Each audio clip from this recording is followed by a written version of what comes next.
Hi friends, full math live YouTube channel पे आप सभी का स्वागत है। आज अपन अपना प्रतिशत यानी परसेंटेज का जो टॉपिक है उसको आगे बढ़ाते हैं। उसमें क्लास फोर्थ देखेंगे। ठीक है, क्लास फोर्थ में अपन किस टाइप के क्वेश्चन पढ़ेंगे कि परीक्षा ऐसे क्वेश्चन आते हैं कि एग्जाम के अंदर किसी बच्चे के इतने प्रतिशत मार्क्स है और वो इतने अंकों से फेल हो गया, और किसी अन्य बच्चे के इतने परसेंट है, इतने से वो पास हो गया। तो एग्जाम का या पेपर का पूर्णांक ज्ञात कीजिए, यानी कि परीक्षा में फेल पास वाले जो क्वेश्चन है उनको आज अपन सीखेंगे बड़ी सरलता से। ठीक है, तो देखो अपन अपना क्वेश्चन स्टार्ट करते हैं। तो पहला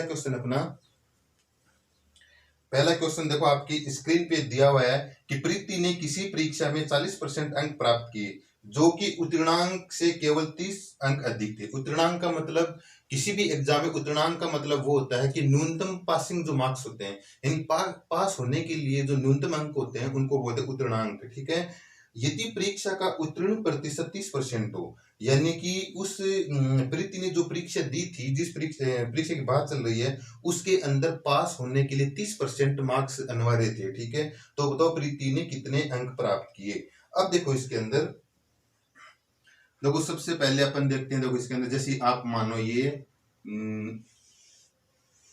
जैसे ये कोई पासिंग है, यानी कि ये पासिंग या उत्तीर्णांक लाइन है यहाँ पे। ठीक है, अब देखो इसके अंदर क्या कह रहा है प्रीति ने, यानी कि ये वो लाइन है जो न्यूनतम अंक चाहिए होते हैं। को कितने अंक चाहिए होते हैं? 30%, यानी कि पास होने के लिए 30% अंक चाहिए। ठीक है, अब देखो क्या कह रहा है, प्रीति ने 40% अंक प्राप्त किए। तो देखो 30% मार्क्स क्या होता है कि उत्तीर्णांक है, और प्रीति ने 40% मार्क्स प्राप्त किए, तो वो कहा होगा, देखो वो लाइन ऊपरी तो होगी, यानी कि 40% मार्क्स उसने प्राप्त किए। किसने? प्रीति ने। ठीक है, अब देखो क्या कह रहा है कि जो कि उसने उत्तीर्णांक से 30 अंक अधिक प्राप्त किए। देखो पास होने के लिए 30% तक मार्क्स चाहिए, और प्रीति ने कितने परसेंट मार्क्स प्राप्त किए? 40%। ठीक है, अब अंकों के रूप में उसने जो न्यूनतम मार्क्स थे, पास होने के लिए जितने मार्क्स चाहिए थे, जितने नंबर चाहिए थे, जितने अंक चाहिए थे, उनसे उसने कितने ज्यादा अंक प्राप्त किए? 30 अंक ज्यादा प्राप्त कर लिए। आगे बात समझ में? देखो इस डायग्राम से आपको सब समझ में आ रहा होगा कि पास होने के लिए 30% मार्क्स चाहिए थे, प्रीति ने 40% प्राप्त किए, जो कि पासिंग मार्क्स से 30 अंक अधिक थे। ठीक है, अब अपने को क्या करना है, देखो इस प्रकार के क्वेश्चन के अंदर अंक और प्रतिशत, यानी कि जो अंक दिया हुआ है उसके इक्वल कितना प्रतिशत है वो अपने को मालूम करना है। तो देखो इधर ये दोनों जो इस तरह जो लाइन बनाई हुई है, इन दोनों के बीच में कितने अंकों का अंतर है? 30 अंकों का। ठीक है, और इन दोनों में प्रतिशत में कितने का अंतर है? ये 40% पे है और ये 30% पे है, तो दोनों में कितने प्रतिशत का अंतर है? 10% का अंतर है। आगे बात समझ में? यानी अंकों में दोनों के अंदर 30 अंकों का अंतर है और प्रतिशत में 10% का अंतर है। तो बस यही अपना सवाल हो गया, यानी कि 10% की वैल्यू कितनी आ गई? 30 अंक आ गई। आगे बात समझ में? 10% की वैल्यू 30 अंक आ गई, तो 1% की वैल्यू कितनी आ जाएगी? यानी 0 से 0 कैंसिल हो जाएगा, तो 1% की जो वैल्यू है वो कितनी आ जाएगी? चलो इसको थोड़ा डिटेल से कर लेते हैं अपन। हाँ, 1% की वैल्यू आ जाएगी 30/10%। बस यही हर सवाल के अंदर अपने को ये प्राप्त करना है। अगर आपने इन क्वेश्चंस में ये चीज अपन ने फाइंड कर ली, ये चीज अपन ने अगर ज्ञात कर ली, तो आगे वो किसी भी टाइप का क्वेश्चन पूछे, यानी कि कुछ भी पूछे, अपन तुरंत निकाल सकते हैं आंसर। ठीक है, अब देखो इस क्वेश्चन में पूछा क्या गया था। इस क्वेश्चन में पूछा गया था कि प्रीति ने कितने अंक प्राप्त किए, यानी कि 1% बराबर कितना होता है? 30/10%। और पूछा कि प्रीति ने कितने अंक प्राप्त किए। तो देखो प्रीति ने अपने को अंक तो अपने को ज्ञात करने हैं, लेकिन प्रतिशत का तो मालूम है उसने कितने प्रतिशत प्राप्त किए। तो देखो प्रीति ने जो अंक प्राप्त किए उसका आंसर आ जाएगा 1% का मतलब है 30/10%। ये अभी अपन ने पता किया। 1% का मतलब है 30/10%, तो 40% के कितने अंक हो जाएंगे? यानी 40% का क्या मतलब है? तो इसको 40% से मल्टीप्लाई कर देंगे, अपना आंसर आ जाएगा। ठीक है, तो देखो 40% से मल्टीप्लाई कर रहे हैं, तो प्रतिशत से प्रतिशत कैंसिल, 0 से 0 कैंसिल, तो कितना हो गया? 30 × 4 कितना हो गया? 120 अंक, यानी कि प्रीति ने कितने अंक प्राप्त किए? 120 अंक प्राप्त किए। ठीक है, अब देखो अपने से अगर इसी क्वेश्चन को, ये अपना क्वेश्चन तो हो गया क्लियर, ठीक है, यही अपना फाइनल आंसर है। लेकिन एक बात बताओ, यदि अपने को ये पूछ ले कि उत्तीर्णांक कितने होंगे, यानी कि पास होने के लिए कितने नंबर की आवश्यकता है, तो अपन जानते हैं कि प्रीति ने जितने नंबर पास होने के लिए चाहिए उससे 30 अंक ज्यादा प्राप्त किए हैं। तो पास होने के लिए कितने चाहिए? प्रीति ने कितने प्राप्त किए? 120, उसमें से 30 कम कर देंगे तो कितना हो जाएगा? 30 कम कर देंगे तो कितना हो जाएगा? 90 अंक आ जाएगा। ठीक है, और अगर इस तरीके से भी नहीं करें तो फिर अपन कैसे करेंगे? 1% की वैल्यू कितनी है? 30/10%। ठीक है, और पास होने के लिए कितने मार्क्स चाहिए? 30%। तो इसको 30% से अपन मल्टीप्लाई कर देंगे तो प्रतिशत से प्रतिशत कैंसिल, 0 से 0 कैंसिल, तो 30 × 3 कितना हो गया? 90 अंक हो गया। ठीक है, तो पास होने के लिए 90 अंक चाहिए, प्रीति ने 120 अंक प्राप्त किए। यही अपने से पूछा गया था, कैसा भी पूछा जा सकता है। ठीक है, ये जो आज का जो अपना टॉपिक है उसके अंदर जो क्वेश्चन अपन पढ़ रहे हैं उसका मेन पॉइंट यही आपको सीखना है कि ये 1% बराबर कैसे निकालें। यदि अपन ने 1% बराबर निकाल लिया तो फिर कोई भी क्वेश्चन हो कैसा भी हो सारे के सारे अपन हल कर सकते हैं। आ रही बात समझ में? अब देखो अपना नेक्स्ट क्वेश्चन,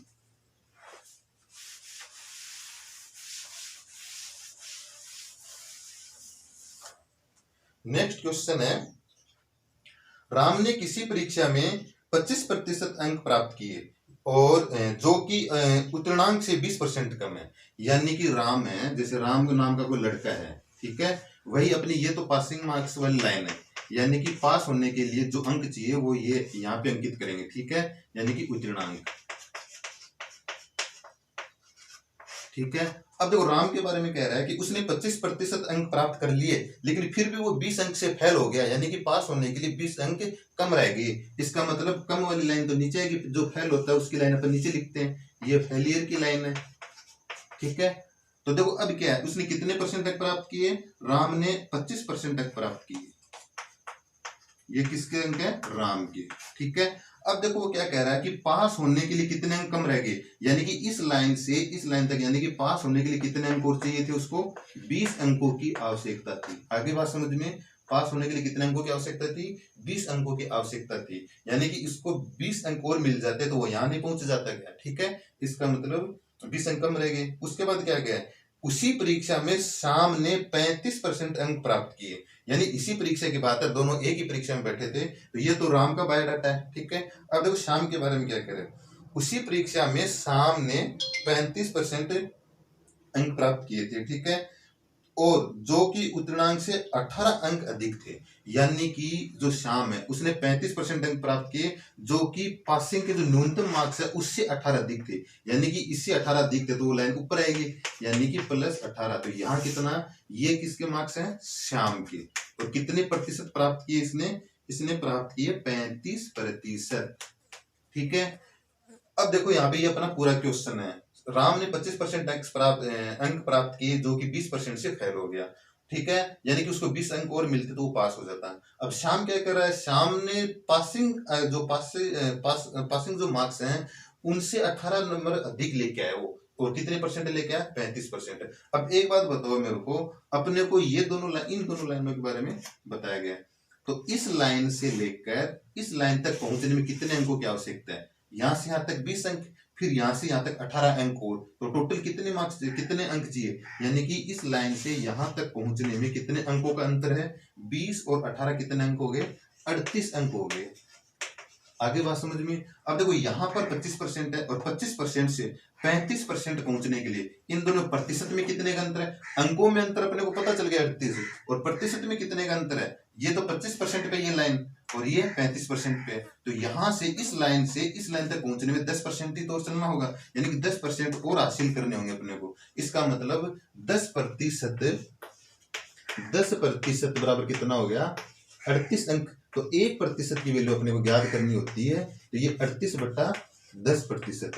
अब अपने को जो भी पूछा है उसी के परसेंटेज से इसको मल्टीप्लाई कर देंगे तो अपना आंसर आ जाएगा। तो देखो पूछा है क्या अपने से पूछा है कि परीक्षा का पूर्णांक बताइए। तो परीक्षा का पूर्णांक कितना होता है, अपने आप में 100% ही तो होता है, यानी कि 600 का पेपर है और 600 में से 600 यदि अपने नंबर आते हैं तो कितने प्रतिशत आगे, 100% आगे। ठीक है, इसलिए पूर्णांक हमेशा कितने परसेंट का होता है, 100% का होता है। तो इसको अपन 100 से मल्टीप्लाई कर देंगे, यानी कि 100% से मल्टीप्लाई कर देंगे। तो 100% के अंदर 10% का भाग जाएगा, कितना आएगा, 10 ही तो आएगा। अब 10 से इसको मल्टीप्लाई कर देंगे तो कितना आ गया, पूर्णांक कितना आ गया, 380 अंक आ गया। आगे बात समझ में। पहले इस एक की वैल्यू निकाल ली, उसको पूर्णांक से मल्टीप्लाई कर दिया तो पूर्णांक आ गया, यानी पूर्णांक का परसेंटेज में जो पूर्णांक है उसे मल्टीप्लाई किया तो पूर्णांक आ गया। तो इस एग्जाम का पूर्णांक कितना है, 380 अंक। ठीक है, यदि यहाँ पे अपने से वो ये पूछता कि राम ने कितने परसेंट अंक प्राप्त किए, सॉरी राम ने कितने नंबर प्राप्त किए, तो ये जो 1% आया था 38/10, इसको 25 से मल्टीप्लाई कर देते तो राम के अंक आ जाते,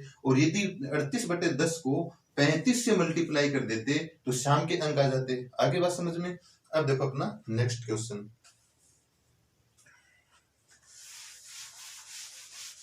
बहुत सिंपल क्वेश्चन है दोस्तों। यदि आपने इसमें एक ही पॉइंट याद रखो, आपको वो यही बात समझने वाली है कि इसके अंदर 1% के बराबर निकालो, फिर जो भी पूछा है उसी के परसेंट से आप मल्टीप्लाई कर दो। ठीक है, तो देखो अपना नेक्स्ट क्वेश्चन है, एक परीक्षा में एक छात्र ने 28% अंक प्राप्त किए तथा वह 55 अंकों से अनुत्तीर्ण हो गया, यानी कि 28% अंक प्राप्त किए, उसके बावजूद वो 55% अंक से फेल हो गया।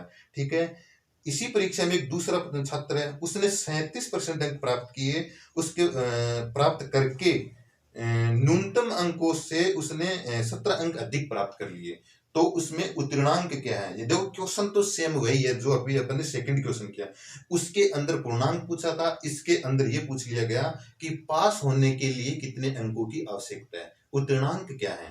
ठीक है, तो देखो अपन वही बात बीच में सबसे पहले ये पासिंग लाइन अपनी, ठीक है, मतलब कि पास होने के लिए कितने अंक चाहिए वो लाइन है, और इसी के अंक पूछे गए अपने सब की बार, यानी कि उत्तीर्णांक, यही अंक अपने से पूछा गया है अब की बार, इसी का आंसर।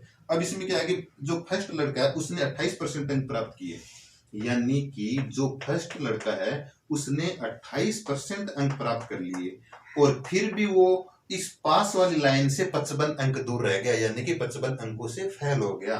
तो इसका मतलब यहां से यहां तक का कितना अंतर हो गया, 55 अंकों का अंतर हो गया।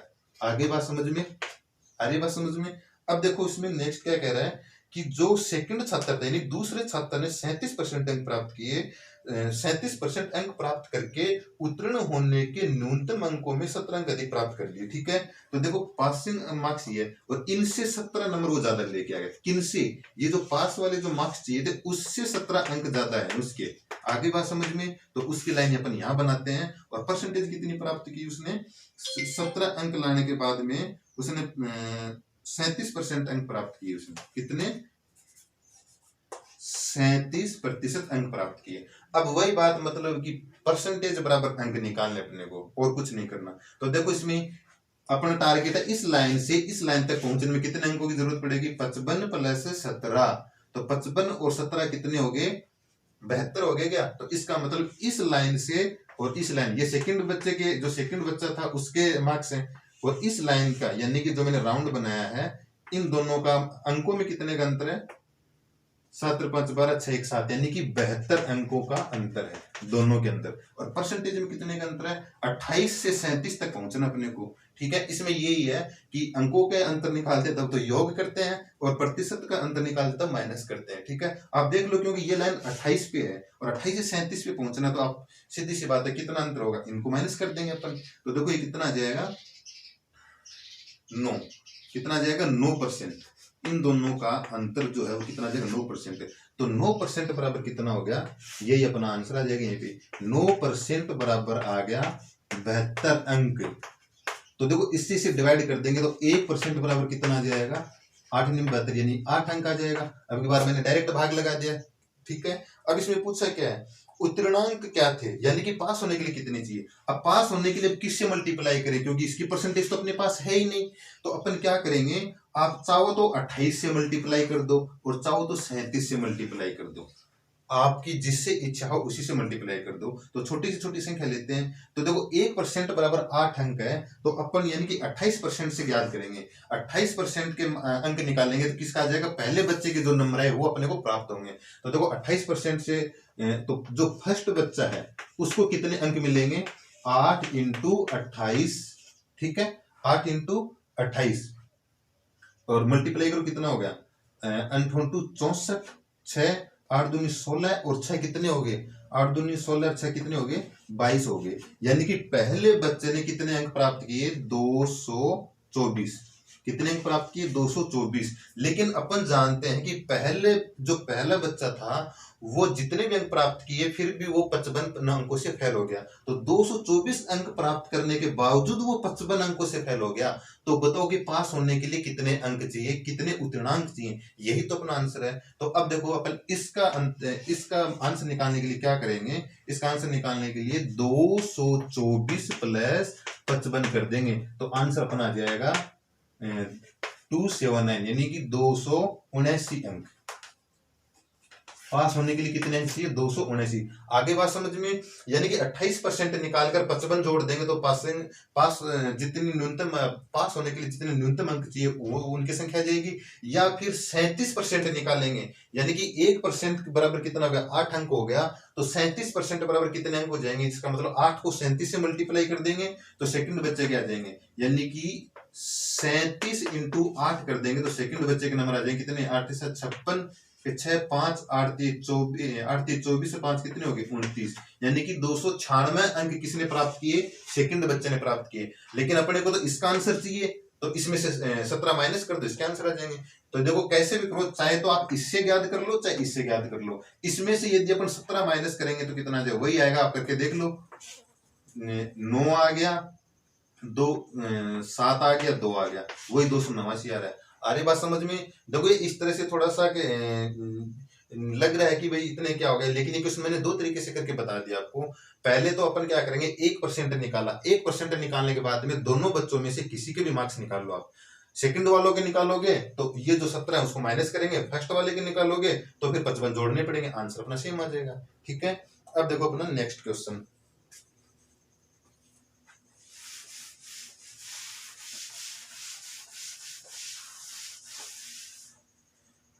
नेक्स्ट क्वेश्चन अपने को दिया हुआ है, देखो इसके अंदर अब अपन ने जो अभी क्वेश्चन किए हैं वो ये परीक्षा में फेल पास वाले क्वेश्चन है और अभी भी वही करेंगे, लेकिन अब थोड़ी सी श्रेणी चेंज हो जाएगी। अब जो क्वेश्चन करेंगे वो थोड़ी हल्की सी श्रेणी चेंज हो जाएगी। तो देखो किस प्रकार के क्वेश्चन है, देखो अब दिया हुआ है नेक्स्ट क्वेश्चन, किसी परीक्षा में 30 छात्र हिंदी में और 25 छात्र विज्ञान में तथा दोनों विषयों में 10 छात्र फेल हो गए। यानी कि यहाँ पे जो भी दिया हुआ है सभी की सभी फेलियर बच्चों की संख्या दी हुई है।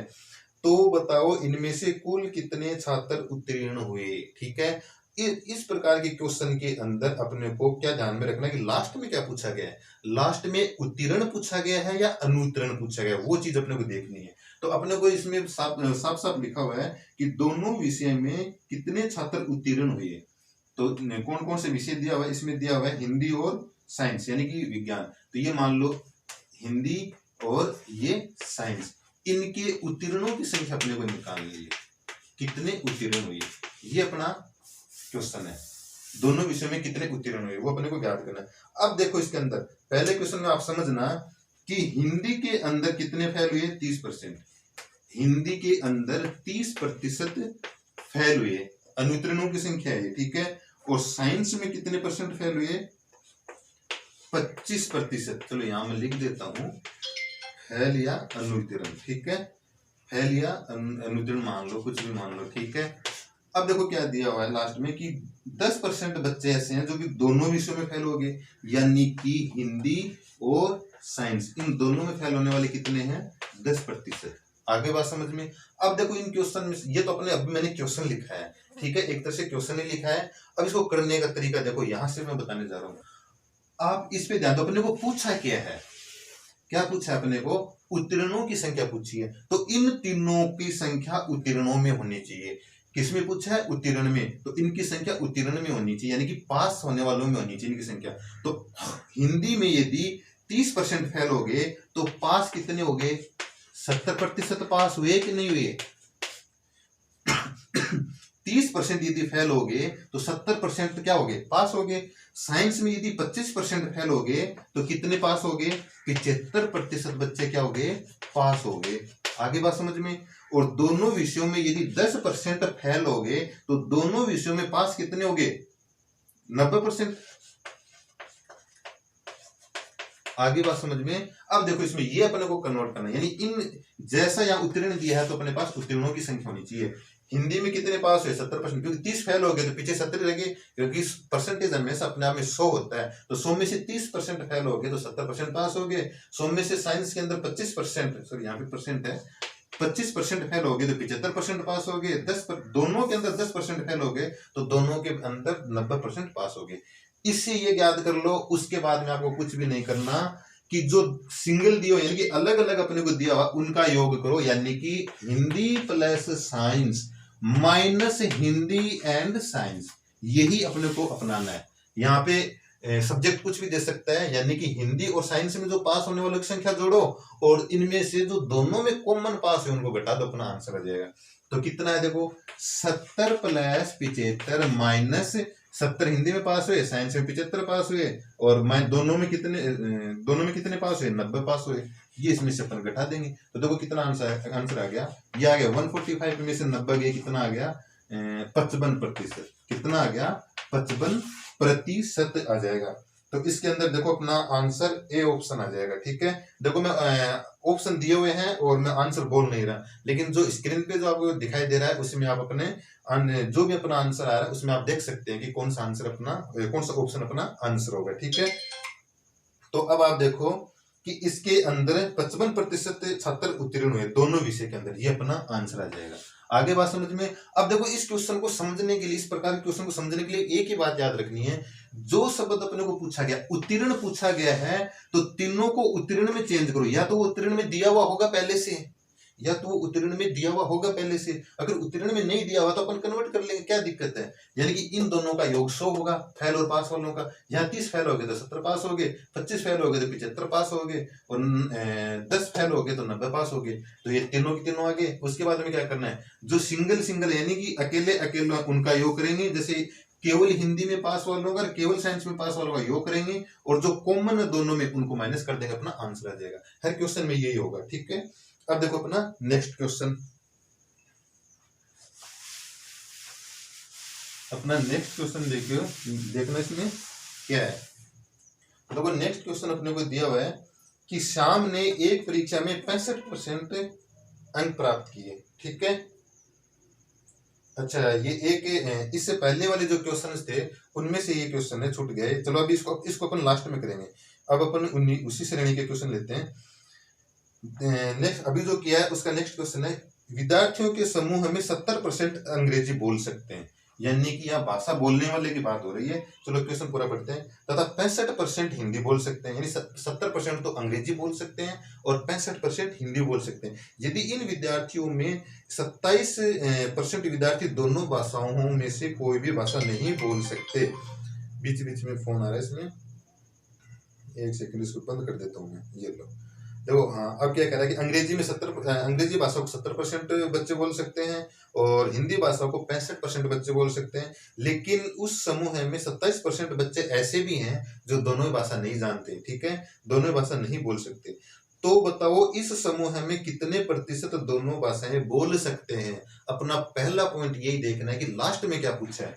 लास्ट में अपने को पूछा है कि भाषा बोलने वाले, यानी कि कौन सी, दोनों या कौन सी भाषा पूछा है, दोनों भाषाओं के बारे में बात कर रहा है, यानी कि इंग्लिश और हिंदी, इन दोनों के बोलने वालों की संख्या पूछी है अपने को, बोलने वालों की संख्या ये अपने से पूछी है, यानी बोलने वालों की संख्या पूछी है। इसका मतलब उन तीनों को अपन बोलने वालों की संख्या में कन्वर्ट करेंगे, या तो दिया हुआ होगा या अपन करेंगे। तो देखो पहले क्या है, इंग्लिश के अंदर दिया हुआ कि 70% बोल सकते हैं, तो पहले से तो इसमें तो सेम ही दिया हुआ है। इंग्लिश के अंदर कितने प्रतिशत बच्चे बोल सकते हैं, 70% बच्चे इंग्लिश बोल सकते हैं। और हिंदी कितने परसेंट बच्चे बोल सकते हैं, 65%। तो हिंदी कितने परसेंट बोलेंगे, 65% बोल सकते हैं। यानी कि जो अपने को चाहिए वही दिया हुआ है। बोलने वालों की संख्या याद करनी है, बोलने वालों की दी हुई है, तो इनको अब की बात चेंज नहीं करना। अब देखो क्या दिया हुआ, कॉमन में क्या दिया हुआ है, यानी दोनों भाषाओं के बारे में क्या बताया हुआ है। दोनों भाषाएं नहीं बोल सकते, यानी कि इंग्लिश और हिंदी ये दोनों भाषाएं नहीं बोलने वाले कितने हैं, नहीं बोलने वाले हैं 27% है। जबकि अपने तीनों एक ही श्रेणी में होने चाहिए और जो भी पूछा है उसी श्रेणी में होने चाहिए। तो बोलने वालों की संख्या पूछी है तो तीनों के तीनों बोलने वालों की श्रेणी में ही होने चाहिए। तो ये तो बोलने वालों की श्रेणी में दिया हुआ पहले से, इसके बोलने वाले की संख्या ज्ञात कर लीजिए। यानी 27% बच्चे हिंदी इंग्लिश नहीं बोल सकते, तो कितने प्रतिशत बच्चे हिंदी और इंग्लिश बोल सकते हैं। यानी इसको 100 में से जब अपन माइनस करेंगे तो कितना प्रतिशत आ जाएगा बोलने वालों की संख्या, 73%। आगे बात समझ में, उम्मीद करता हूँ कि आपको समझ में आ रहा होगा कि देखो बोलने वालों की संख्या पूछी है, इसलिए अपन ने इन तीनों को उन बोलने वालों की संख्या में कन्वर्ट कर लिया, यानी परिवर्तन कर लिया। ये दो तो पहले से दिए हुए थे, इसमें नहीं दिया हुआ था तो अपन ने चेंज कर लिया। अब अपने को भाई करना कुछ भी नहीं, क्या पूछा इसमें, तो कितने प्रतिशत व्यक्ति दोनों भाषाएं बोल सकते हैं। तो ये इंग्लिश बोलने वाले प्लस हिंदी बोलने वाले माइनस इंग्लिश एंड हिंदी बोलने वाले, यही अपना आंसर है। ठीक है, तो कितने हैं, 70 प्लस ये हो गया 70 प्लस 65%। चलो इनको प्रतिशत तो अपन लगा ही नहीं रहे इनके, तो प्रतिशत में भी लगा देते हैं इनको। चलो वो तो अपने को ऑप्शन में टिक करना है। तो देखो ये हो गया 70% प्लस 65% और माइनस दोनों भाषा बोलने वाले कितने हैं, 73%। तो ये आ गया 73%। इनका योग करो कितना हो गया, 5 आ गया 13, यानी 135% में से 73% अपने को माइनस करना है। तो कितना आ गया, 2 आ गया और 6, यानी कि 62% बच्चे ऐसे हैं जो दोनों भाषाएं बोल सकते हैं। आगे बात समझ में। अब देखो आप ये समझोगे कि इसका आंसर तो 62% आया है, लेकिन यहाँ पे आप बता रहे हो कि दोनों भाषाएं बोलने वाले कितने हैं, 73% है। तो देखो ये 73% है, लेकिन ये 73% इसमें भी शामिल है और ये इसमें भी शामिल है, ये बच्चे। ठीक है, इसीलिए 2 बार काउंट हो जाते हैं, इसीलिए तो 100 से ऊपर चला गया। ये 100 से ऊपर क्यों चला गया, क्योंकि ये जो कॉमन बच्चे हैं ये दोनों में काउंट होते हैं, इसलिए उसको माइनस कर देते हैं तो रियल संख्या आती है। ठीक है, तो अधिकतर बच्चे क्या करते हैं कि हिंदी और इंग्लिश नहीं बोलने वाले बच्चे 27 हैं, तो बोलने वालों की संख्या पूछी है तो 100 में 27 माइनस कर और क्या देते, तो आंसर दे देते हैं 73%। इसका आंसर बता दिया जाता है। ठीक है, तो अपना इसमें आंसर आ जाएगा बी। ठीक है दोस्तों, अब देखो अपना एक क्वेश्चन रह गया था, इससे जस्ट पहले श्रेणी का, यानी स्टार्टिंग के जो 3 क्वेश्चन बताए थे सेम उन्हीं के जैसा क्वेश्चन है, वो भी अपन कर लेते हैं।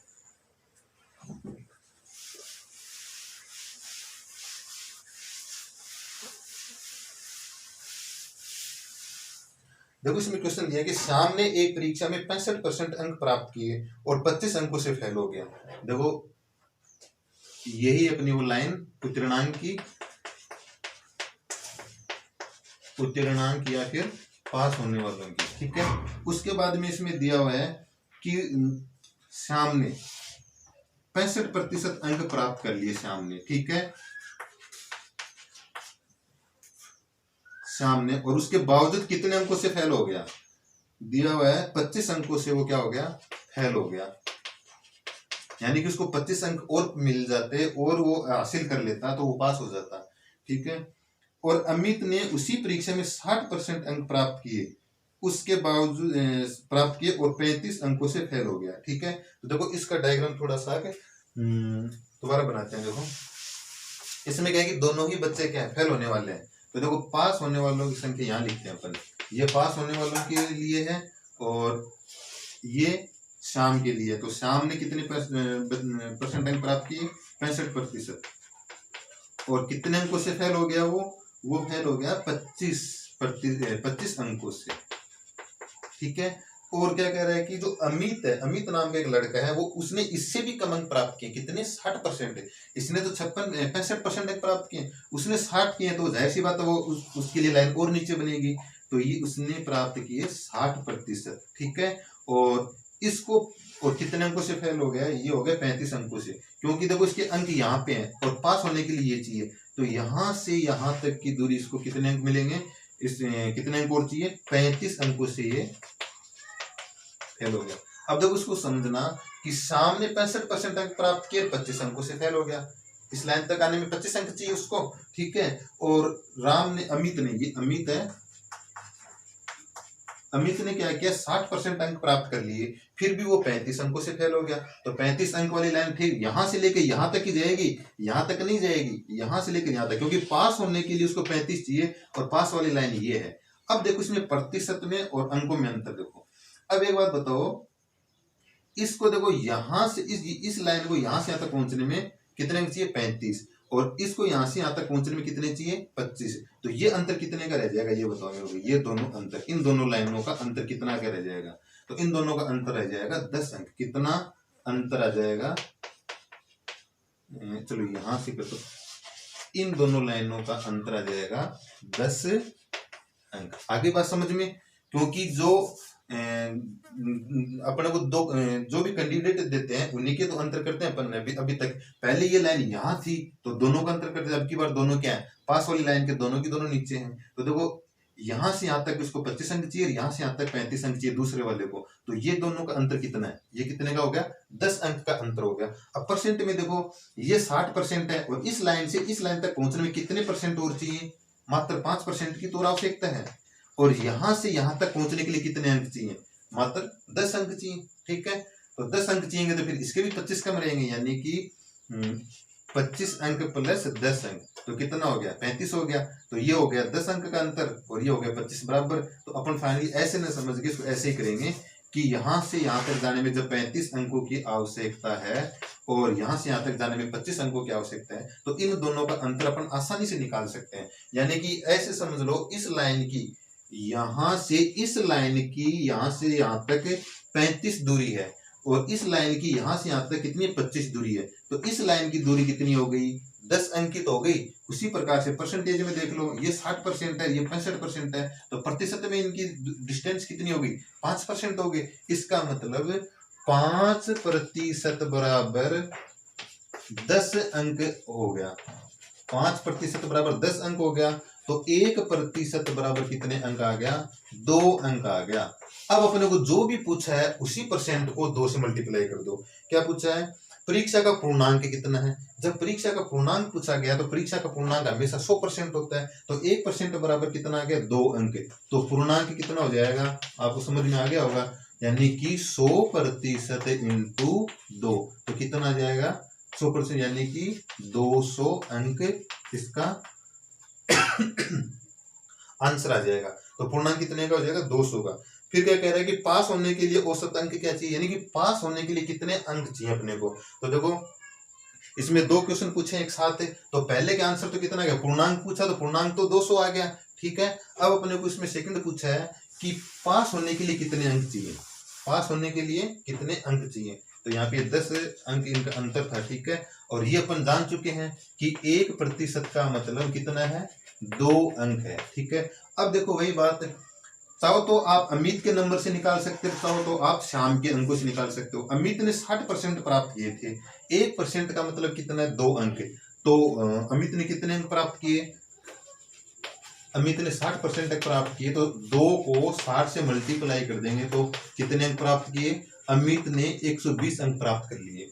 तो अमित ने 120 अंक प्राप्त करके भी 35 अंकों से फेल हो गया था, इसलिए उसको पास होने के लिए कितने नंबरों की आवश्यकता थी, इसमें अपन 35 जोड़ देंगे, यानी कि 35 इसमें क्या कर देंगे, ऐड कर देंगे, तो क्या आ जाएगा, पूर्णांक प्राप्त हो जाएगा। तो ये हो जाएगा 5, यानी कि 155 अंक पास होने के लिए चाहिए। ठीक है, अगर अमित से निकालते हो तो इस प्रकार से हो जाएगा, और यदि श्याम से निकालते हो तो यहाँ पे अपन 65 से गुणा करेंगे, जो आएगा उसमें कितने जोड़ेंगे, 65 से गुणा करने पर, यानी कि 1% का मतलब 2 अंक, तो 65% का मतलब कितना अंक आ जाएगा, 65 को अपन किससे 2 से मल्टीप्लाई कर देंगे, कितना आ जाएगा, 130 अंक आ जाएगा।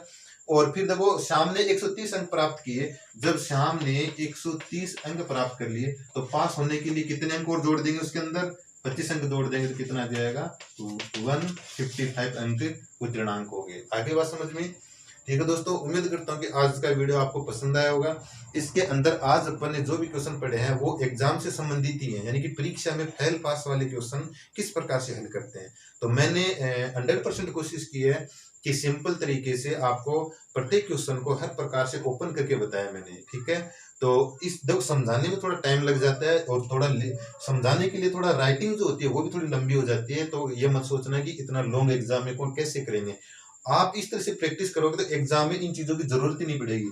ये जो मैं यहाँ पे डायग्राम बना के मैंने आपको समझाया है, आप प्रैक्टिस कर लोगे तो डायग्राम ऑटोमेटिक आपके दिमाग में आ जाएगा। इस तरह से ये चीजें करने की जरूरत ही नहीं होती, ठीक है।